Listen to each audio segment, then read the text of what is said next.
ಎಲ್ರಿಗೂ ನಮಸ್ಕಾರ. ಚುಮು ಚಳಿಗೆ ಬಿಸಿ ಬಿಸಿಯಾಗಿ ಮೊಳಕೆ ಹುರುಳಿಕಾಳು ಸಾರು ಹೇಗೆ ಮಾಡೋದು ಅಂತ ನೋಡೋಣ.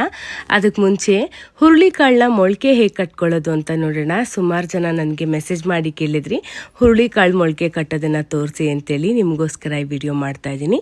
ನಾನಿಲ್ಲಿ ಅರ್ಧ ಕೆಜಿಯಷ್ಟು ಹುರುಳಿಕಾಳನ್ನ ಒಂದೆರಡು ಸಾರಿ ಚೆನ್ನಾಗಿ ತೊಳೆದು ಓವರ್ ನೈಟು ನೆನೆಸಿಡ್ತಾ ಇದ್ದೀನಿ. ನೋಡಿ, ಹುರುಳಿಕಾಳು ಚೆನ್ನಾಗಿ ನೆಂದಿದೆ. ನಮ್ಮ ಅಜ್ಜಿ ಎಲ್ಲ ಹುರುಳಿಕಾಳನ್ನ ಒಂದು ಬಟ್ಟೆಲಿ ಹಾಕಿ ಗಂಟು ಕಟ್ಟಿ ಇಡೋರು. ತುಂಬ ಚೆನ್ನಾಗಿ ಮೊಳಕೆ ಬರೋದು. ಆಗಾಗ ಸ್ವಲ್ಪ ನೀರು ಚಿಮ್ಸೋರು. ಬಟ್ ನಾನು ಹಾಗೆ ಮಾಡ್ತಾಯಿಲ್ಲ, ನಾನು ಬೇರೆ ರೀತಿ ಮಾಡ್ತಾಯಿದ್ದೀನಿ. ಇದು ಕೂಡ ನಮ್ಮ ಅಜ್ಜಿ ಮೆಥಡೇ. ಈಗ ನಾನು ಒಂದು ಬೌಲ್ ಮೇಲೆ ಒಂದು ಕಾಟನ್ ಬಟ್ಟೆ ಹಾಸ್ಕೊಂಡು ಅದ್ರ ಮೇಲೆ ನಾನಿಲ್ಲಿ ಹುರುಳಿಕಾಳನ್ನ ಹರಡ್ತಾ ಇದ್ದೀನಿ. ನೋಡಿ, ಈ ರೀತಿ ಹಾಕಿ ಒನ್ ಡೇಗೆ ಹುರುಳಿಕಾಳು ಸ್ವಲ್ಪ ಗಟ್ಟಿ ಕಾಳಾಗಿರೋದ್ರಿಂದ ಒಂದು ದಿನಕ್ಕೆ ತುಂಬಾ ಸಣ್ಣದಾಗಿ ಮೊಳಕೆ ಬರುತ್ತೆ. ಆದರೆ ಎರಡನೇ ದಿನಕ್ಕೆ ತುಂಬ ಚೆನ್ನಾಗಿ ಬರುತ್ತೆ. ಮೂರನೇ ದಿನಕ್ಕಂತೂ ತುಂಬ ಚೆನ್ನಾಗಿ ಬಂದಿರುತ್ತೆ. ನಾನು ಮೂರನೇ ದಿನದ ಮೊಳಕೆ ಕಾಳು ಸಾರನೆ ಮಾಡ್ತಾ ಇರೋದು.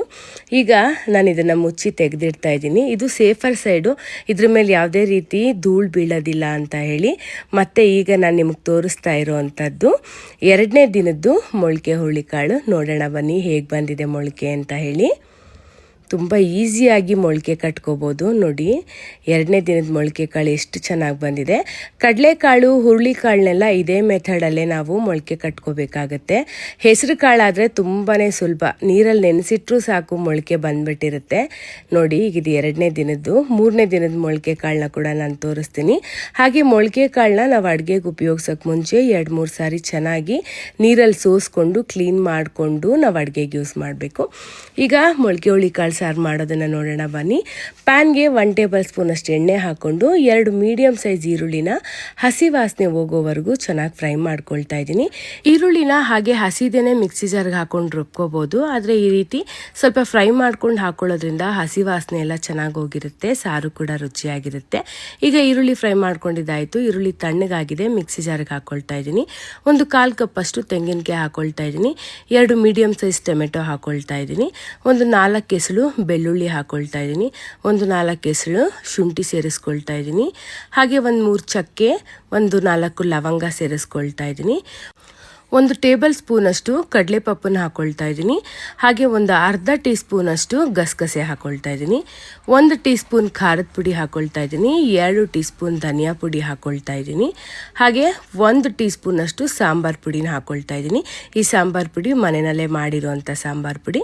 ಸ್ವಲ್ಪ ಕೊತ್ತಂಬರಿ ಸೊಪ್ಪು ಸೇರಿಸ್ಕೊಳ್ತಾ ಇದ್ದೀನಿ. ಈಗ ಇದಕ್ಕೆ ಸ್ವಲ್ಪ ನೀರನ್ನು ಹಾಕ್ಕೊಂಡು ಸ್ವಲ್ಪ ಮಸಾಲೆನ ನುಣ್ಣಗೆ ರುಬ್ಕೊಳ್ತೀನಿ.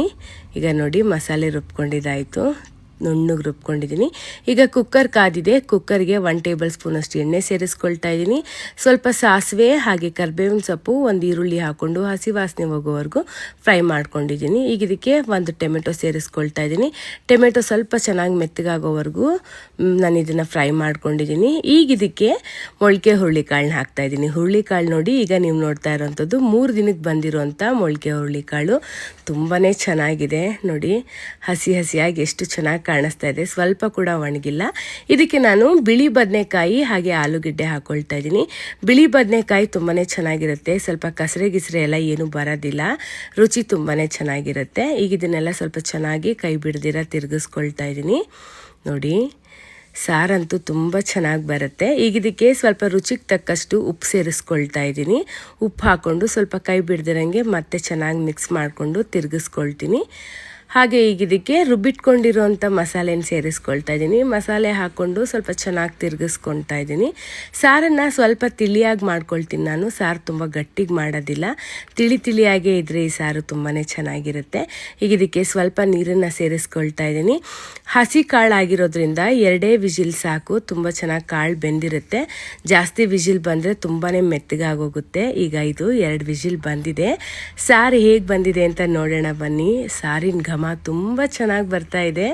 ಸಾರಂತೂ ಸಖತ್ ಟೇಸ್ಟಿಯಾಗಿದೆ, ತುಂಬಾ ಚೆನ್ನಾಗಿದೆ. ನೋಡಿ, ಬಿಸಿ ರಾಗಿ ಮುದ್ದೆ ಜೊತೆ ಸ್ವಲ್ಪ ತುಪ್ಪ ಹಾಕ್ಕೊಂಡು ಮೊಳಕೆ ಹುರುಳಿಕಾಳು ಸಾರು ಹಾಕ್ಕೊಂಡು ಊಟ ಮಾಡ್ತಾಯಿದ್ರೆ ಆಹಾ, ಈ ಚಳಿಗೂ ಅದಕ್ಕೂ ಸೂಪರ್ ಕಾಂಬಿನೇಷನ್ನು.